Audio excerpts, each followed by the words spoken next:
My mentor के प्रायोजक हैं आपका अपना यूनिफॉर्म वाला आपकी पहचान।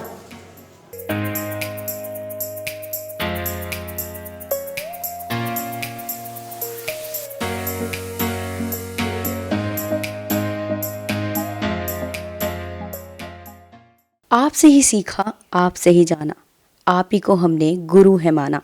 सीखा है सब कुछ हमने आपसे, कलम का मतलब हमने आपसे है जाना। हमारी ज़िंदगी में दो तरह के शिक्षक होते हैं, एक वो जिनसे हम काफ़ी भयभीत हो जाते हैं और उनके सामने हिल भी नहीं पाते, और एक वो जो हमें पीछे से थपथपाते हैं और हम आसमान छू लेते हैं। या फिर ये कह लीजिए कि वही हमें सिखाते हैं, पढ़ाते हैं, बताते हैं कि हमें क्या करना है।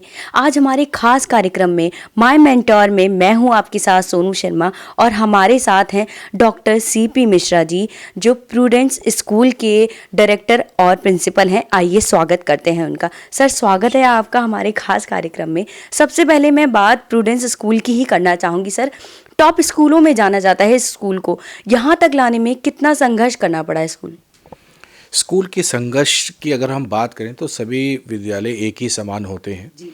हमारे यहाँ विद्यार्थियों को जो हम अपने विज़न को लेके चलते हैं उसके ऊपर हम खरे उतरने की कोशिश करते हैं, जिसकी वजह से ही बड़े कम समय के अंदर अशोक विहार विद्यालय के अंदर आज हमारे लगभग 4000 विद्यार्थी वहाँ पे शिक्षा ग्रहण कर रहे हैं।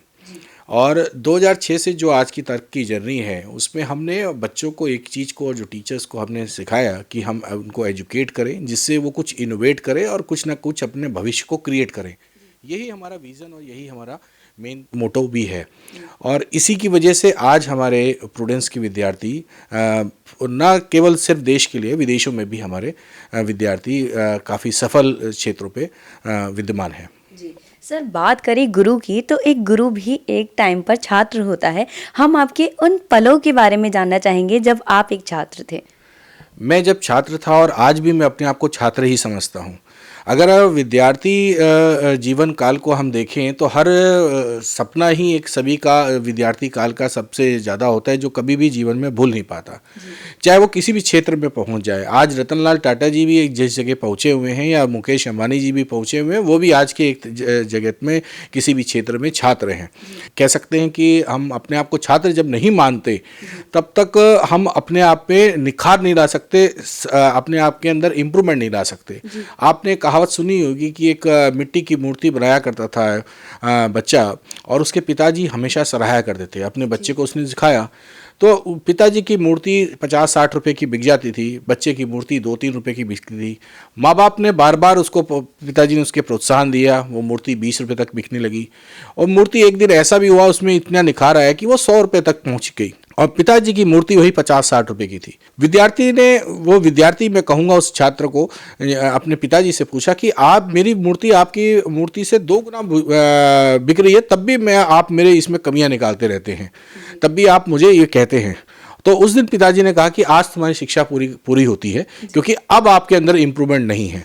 तो यहाँ छात्र का कभी भी समापन नहीं हो सकता, हमेशा हमें अपने आप को हर दिन हमें सीखना पड़ता है। इस कोरोना काल के अंदर हमारे सारे विश्व के अंदर मैं कहूँगा कि हम भी एक वॉलंटियर की तरह काम करते रहे। हमारे टीचरों ने क्लासेस डिजिटल का ये सब सीखा, तो ये एक निखार था, ये छात्रपन था जो उन्होंने इतनी जल्दी सीख पाया। जिनके अंदर छात्रपन रहेगा वो हमेशा निखर के आएंगे। सर, बात करूँ प्रूडेंस स्कूल के छात्रों की, तो वो काफ़ी बड़े बड़े मुकाम पे हैं। बात करें खेलों की तो ऋषिता जैन को देख लीजिए, बात करें कलाकार की तो ये रिश्ता क्या कहलाता है में वो छोटा सा बच्चा कायरव जो है वो भी काफ़ी जानी मानी हस्ती बन चुका है। कैसा लगता है ये सब देखकर? ये हमें बहुत प्रसन्नता होती है। ये बच्चों के अपने छात्र है और हमारा ही सिर्फ एक प्रोत्साहन है। सबसे पहले तो मैं कायरव को सबसे पहले इस चैनल के माध्यम से कहना चाहूँगा कि उसको बहुत बहुत बधाई, उसने अवार्ड अभी जीता है। एक्चुअली कायरव का नाम अर्नव सहगल है, जो हमारे विद्यालय का 6ठी क्लास का छात्र है। और मैं बात कहूँ ऋषिता जैन की, ऋषिता जैन ने कनाडा में लास्ट ईयर कॉमनवेल्थ गेम्स के अंदर उसने 4 गोल्ड मेडल अलग अलग उसमें पावर लिफ्टिंग के अंदर जीते, जो एक छोटी सी विद्यार्थी, मैं कह सकता हूँ कि जब उसको आप देखेंगे तो लगेगा नहीं कि वो इतना वेट उठा भी सकती है। तो ये सब छात्राओं की एक प्रोत्साहन होता है। ये सिर्फ आपने 2 विद्यार्थियों का नाम लिया है, शायद हम लोग हमारे विद्यालय के अंदर हम देखें तो सिर्फ शिक्षा की जगत पे नहीं, कला के क्षेत्र में भी, खेल की जगत में भी, हर एक क्षेत्र के अंदर हमारे विद्यार्थी कहीं ना कहीं परम सीमा में हैं। और उसका श्रेय है मेरी अपनी टीचर्स की टीम का है, जो उनको प्रोत्साहन देती है, उन माँ बाप का है जो हमारी बातों को मानते हैं, और उन सोसाइटी वर्कर्स का भी है जो इनको सपोर्ट करते हैं, क्योंकि ये सारी चीज़ें बच्चों के अपने हुनर के अंदर होती है, जिसको हम निखार लाने की कोशिश करते हैं और उसका ये रिजल्ट आता है। सर, बात करो शिक्षक वर्ड की, जब वो शब्द हमारे नाम के साथ जुड़ जाता है तो जिम्मेदारी और कर्तव्य बढ़ जाते हैं। और सर, आपके नाम के साथ भी शिक्षक वर्ड जुड़ चुका है, तो जिम्मेदारी और कर्तव्यों के बारे में हम आपके जानना चाहेंगे। देखिए, शिक्षित वर्ड एक बहुत बड़ा शब्द है, और जब एक माँ बाप अपने बच्चे को जन्म देता है तो उस बच्चे को कितने निखार के रखता है, और उसको निखारने के साथ साथ वो माँ बाप हमारे को अपने छोटे से जान के टुकड़े को हमारे यहाँ पे भेजता है। उस जान के टुकड़े के अंदर वो जान जरूर होती है, लेकिन जिसे कह सकते हैं कि हमें एक उसको इंसानियत बनाना, शिक्षा का मतलब सिर्फ एक किताबी कीड़ा नहीं बनाना है, उसको इंसान बनाने की बात करनी है, और वो विद्यालय के अंदर ही होती है। विद्या का आले का अर्थ ही यही है, ये स्कूलिंग का मतलब है। शिक्षा का अर्थ, शिक्षा तो वो विद्यालय के बाहर भी लेता है, विद्यालय के अंदर भी लेता है, समाज से भी लेता है, माँ बाप से भी लेता है, अध्यापक से भी लेता है, सभी से लेता है, इवन नेचर से भी लेता है। तो शिक्षा का जो अर्थ है, मेरे विचार से जब हमारे पास विद्यार्थी आता है तो हमारा सबसे ज़्यादा प्रयत्न होता है कि हम इन बच्चों को कहीं ना कहीं, किसी ना किसी तरीके से, जो भी इनके अंदर निखार है उसको निकाल पाएँ, उनको हम नोटिस कर पाएँ, और उसके अंदर हम निखार लाते हुए उनको उस सीमा तक पहुँचा पाएँ। सीपी मिश्रा से हमारी बात ऐसे ही चलती रहेगी। चलते हैं एक छोटे से ब्रेक पर। आपका अपना यूनिफॉर्म वाला, आपकी पहचान, exotic car, imperial wedding, kitchen से चली खुशबू स्वाद की।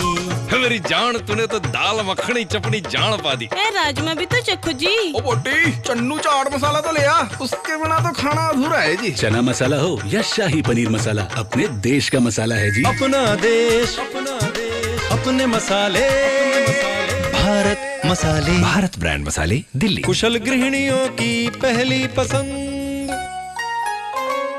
ब्रेक के बाद स्वागत है आपका।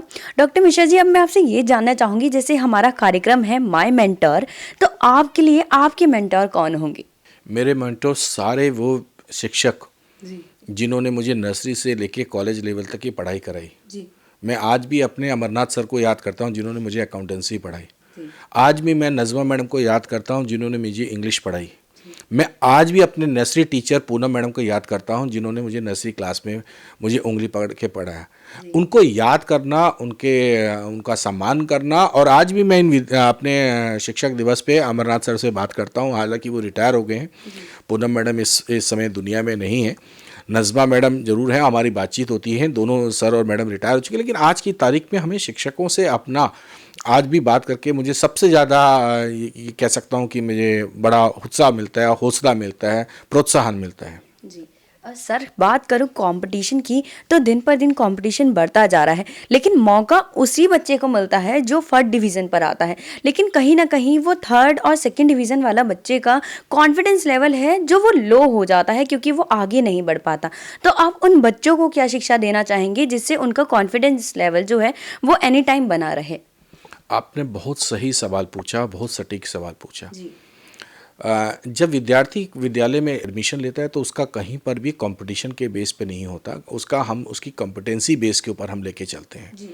आज की तारीख में न्यू एजुकेशन पॉलिसी जो 2020 आई है, उसके अंदर हम कॉम्पिटेंसी बेस की बात कर रहे हैं। कंपटीशन बाद की बात होती है। कंपटीशन तो एक समय है जिसके अंदर वो समय निकल जाना है, लेकिन अगर उसकी कॉम्पिटेंसी बिल्ड हो गई तो समय नहीं निकल सकता। वो उसकी जीवन भर के साथ जुड़ा रहेगा, वो जीवन में कहीं ना कहीं चरम सीमा पे पहुंचेगा। आज प्रथम नहीं आ पाया, हो सकता है कि जो आज प्रथम आ रहा है वो कल प्रथम उसके लिए काम ना करे, फर्स्ट पोजीशन उसकी काम ना करे, लेकिन कॉम्पिटेंसी अगर उसकी होगी तो ऑटोमेटिकली वो अपने लाइफ में कहीं ना कहीं खड़ा हो पाएगा। और उस कॉम्पिटेंसी स्किल्स को बढ़ाने के लिए हमारे 21 सेंचुरी CBSE ने काफ़ी अच्छे स्किल्स निकाले हैं, जिसको सबसे ज़्यादा हमें ध्यान रखना पड़ेगा। और मैं अपने विद्यालय के अंदर सारे करिकुलम्स के माध्यम से उस करिकुलम के अंदर इन सारे स्किल्स को इनबिल्ड करता हूं, जिसमें मैं कॉम्पिटेंसी के ऊपर ज़्यादा स्ट्रेस करता हूं, कंपटीशन की बेस पे नहीं। कंपटीशन में तो एक खेल है कि जीता या हारा दोनों में ही हमारी जीत मानेंगे अगर हम कॉम्पिटेंसी बेस्ड लर्निंग के ज़्यादा स्ट्रेस करेंगे। सर बात करूँ शिक्षा की, तो शिक्षा में और क्या बदलाव होने चाहिए जिससे आगे की शिक्षा जो है बच्चों की वो बेहतर हो सके? देखिए, मैं आपके चैनल के माध्यम से उन माँ बाप को और उन शिक्षित वर्ग को या शिक्षकों को ये मैसेज देना चाहूँगा, और मैं कई वेबिनार्स में भी इस चीज़ को कहता हूँ, एजुकेशन का मतलब टीचिंग नहीं है। हम टीचिंग नहीं कर सकते। आज के युग में जो बच्चे हैं वो हमसे बहुत ज़्यादा एडवांस हैं। हमें उनको माध्यम में रखते हुए, उनको ध्यान में रखते हुए हमारे को एजुकेशन का एक्चुअली अर्थ समझना पड़ेगा। एजुकेशन का अर्थ एक्चुअल में फोकस्ड लर्निंग है, और लर्निंग में से अगर हम एल हटा दें तो इसका मतलब होता है अर्निंग। तो अगर हम फोकस्ड अर्निंग पे सब स्ट्रेस कर देंगे कि हम इस चीज़ को पढ़ने के बाद हमें क्या मिलने वाला है और हम अपने लाइफ में क्या गहन कर पाएंगे, उस माध्यम से उस चीज़ को जिस दिन हम ले लेंगे उस दिन हम सक्सेस एजुकेशन का एक्चुअल रियल मतलब समझ पाएंगे। मैं इसको आपको एग्जाम्पल के माध्यम से समझाना चाहता हूँ कि आप कोई भी मैथमेटिक्स पढ़ाते हैं, मैथमेटिक्स में सभी लोगों को XYZ का बड़ा फियर होता है, और मैथ्स का फियर जब स्टार्ट होता है तो वो बच्चे हमेशा घबराहट में आते हैं, उनका मैथ्स का स्टैंडर्ड कम हो जाता है। उसका कारण यह है कि हम उसको एक सब्जेक्ट के अंदर ले आते हैं। सब्जेक्ट की सब्जेक्टिविटी से बाहर अगर हम आके उसके लेवल को दूसरे लेवल पे लेके चलें तो ऑटोमेटिकली बच्चा उसको ग्रहण करेगा, सीखेगा, अपने लाइफ में निखार करेगा और उसको अपने लाइफ में इस्तेमाल करेगा। अगर कोई भी चीज़ आपके लाइफ में इस्तेमाल नहीं हो रही या जिसको आप इस्तेमाल नहीं कर पा रहे या नहीं जीवन में कर पा रहे, तो वो आपके लिए शिक्षा, उस चीज़ का शिक्षा ग्रहण करना बेकार है। तो शिक्षा को आप हमेशा अपने उन चीज़ों से लेके चाहिए कि जीवन के अंदर आप उसको इस्तेमाल कहाँ करने वाले हैं, कैसे करने वाले हैं, किधर करने वाले हैं।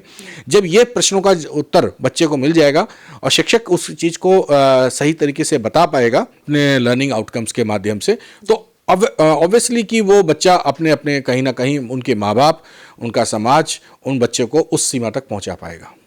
सर बात करूं शिक्षा की नई प्रणाली की, तो आपकी उसके बारे में क्या राय है? नई शिक्षा नीति जो आई है वो इन्हीं बातों को लेके चल रही है। ये नई शिक्षा नीति के अंदर हर भी नीति जो बनती है वो एक निखार लाने का प्रयत्न करती है।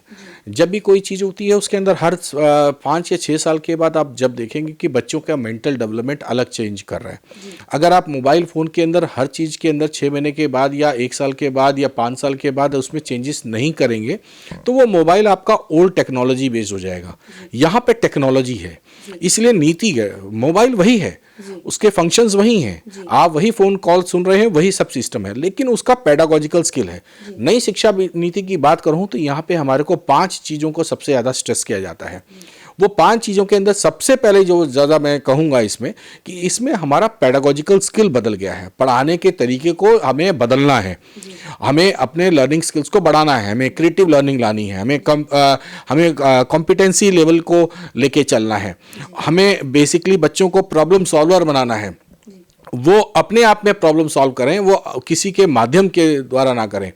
साथ साथ इस पेडागोजिकल स्किल्स के साथ साथ हमारे को अपने शिक्षकों के अंदर भी निखार लाना पड़ेगा कि वो अपने आप को बदलें और इस पेडागोजिकल स्किल्स के लिए उसके लिए हमें सिलेक्शन क्राइटेरिया बदलना पड़ेगा। हमें हो सकता है टीचर्स को काफ़ी ट्रेंड करना पड़े और इस टेक्नोलॉजी के बेस पे बनाना पड़े। ब्लेंडेड लर्निंग की, जिसे फ्लिप लर्निंग की, ये सारे शब्द एक्सपीरियंशियल लर्निंग की बात करें।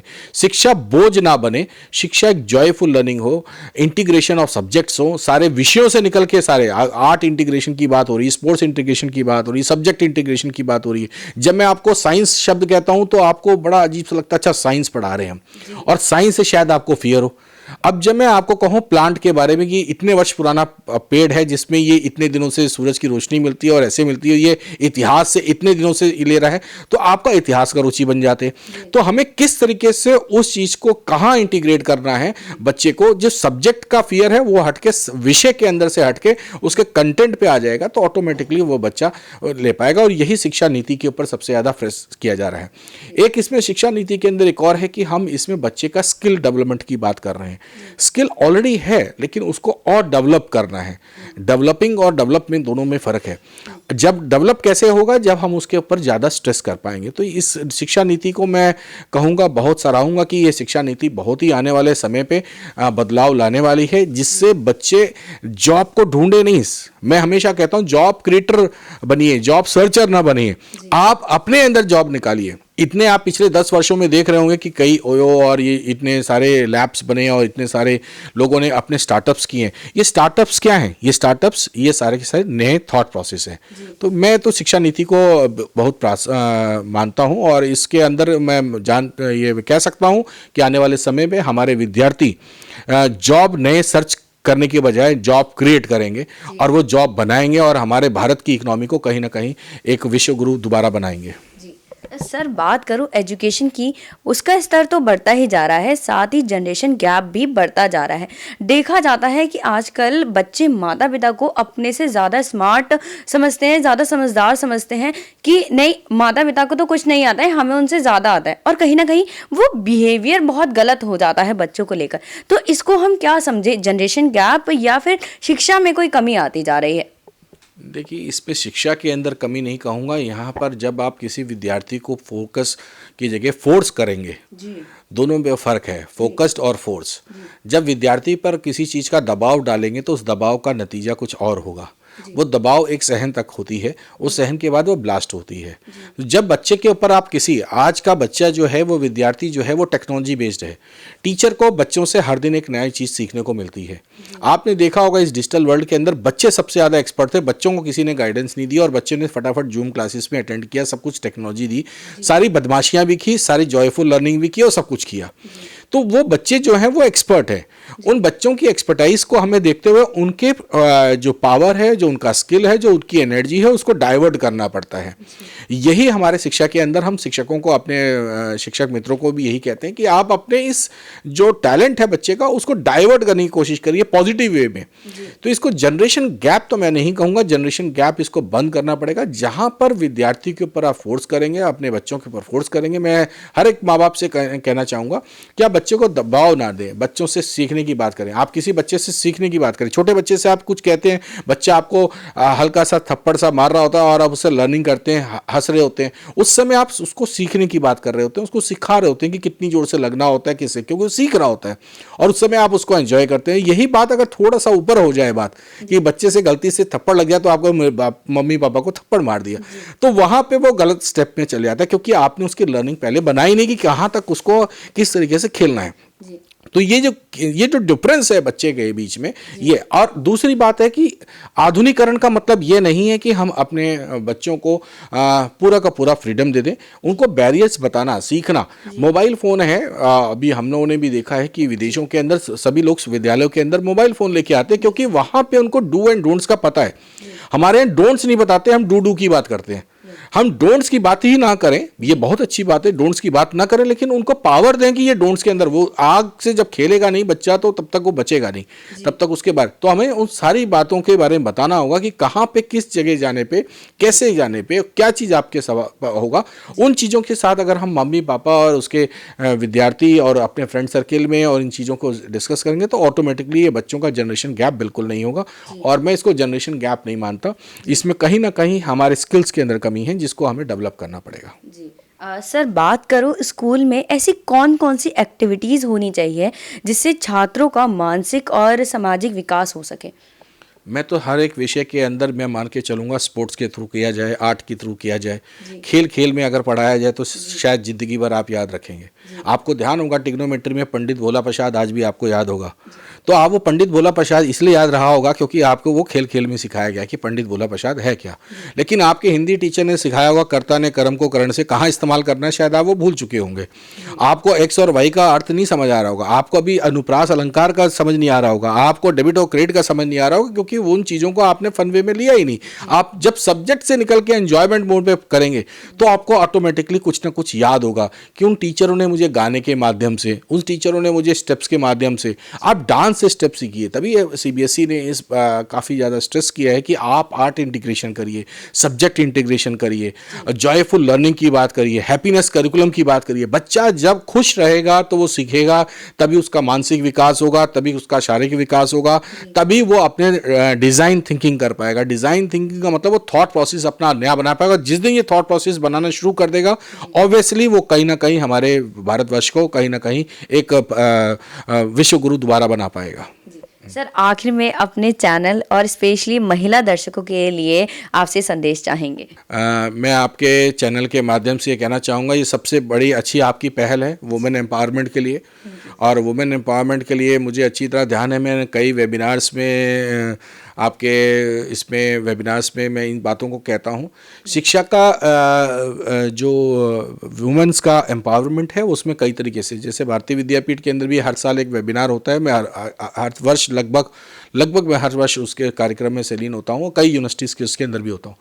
मैं ये कहना चाहता हूँ, जैसे हम झांसी रानी बाई पढ़ा रहे हैं आज की तारीख में, अब झांसी रानी बाई अगर हम पढ़ा रहे हैं नेशनल पेट्रियटिज्म के बारे में, तो अगर हम ये कहें कि वो हमारी क्रांतिकारी थी, सेनानी थी, उससे बाहर निकल के आओ, जिस दिन हम कहें कि आज वो वुमेन एम्पावरमेंट की आज की तारीख में हम झांसी रानी को देखें, तो ऑब्वियसली वो कहीं ना कहीं वो आपके चैनल के माध्यम से मैं कहूँगा कि कहीं ना कहीं वो हमारा पूरा होगा। और आपके चैनल के माध्यम से मैं एक और चीज़ कहूँगा, ये आपका सबसे अच्छा पहल है। और इस शिक्षा एक ऐसा माध्यम है, और अगर हमारी महिलाएं शिक्षित होंगी, ऑब्वियसली हमारा समाज होगा, हमारा परिवार बढ़ेगा, हमारा परिवार के अंदर कहीं ना कहीं संपन्नता आएगी और खुशहाली आएगी, और हमारा भारत देश भी खुशहाल बनेगा। तो ये थे हमारे साथ प्रूडेंस स्कूल के principal doctor CP Mishra ji. हम फिर हाजिर होंगे अपने खास कार्यक्रम माय मेंटर में। फिलहाल आप देखते रहिए MMPB आवाज़।